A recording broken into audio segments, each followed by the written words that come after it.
Assalomu alaykum.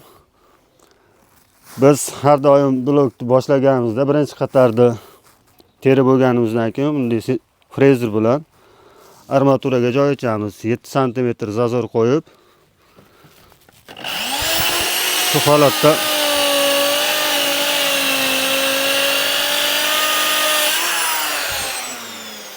Shu holatda 7 sm dan ikkala qirg'og'idan joy ochib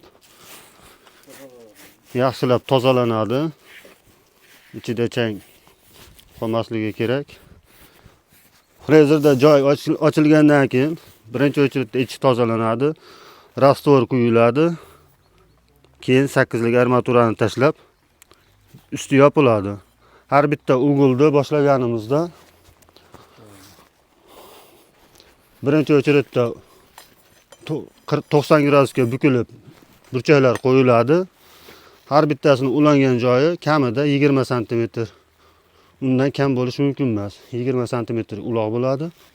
Shunday qilib 1-chi, 4-chi, 7-chi, 9-chi qatorlarda shunday armatura tashlanadi. Shunday davom etiladi.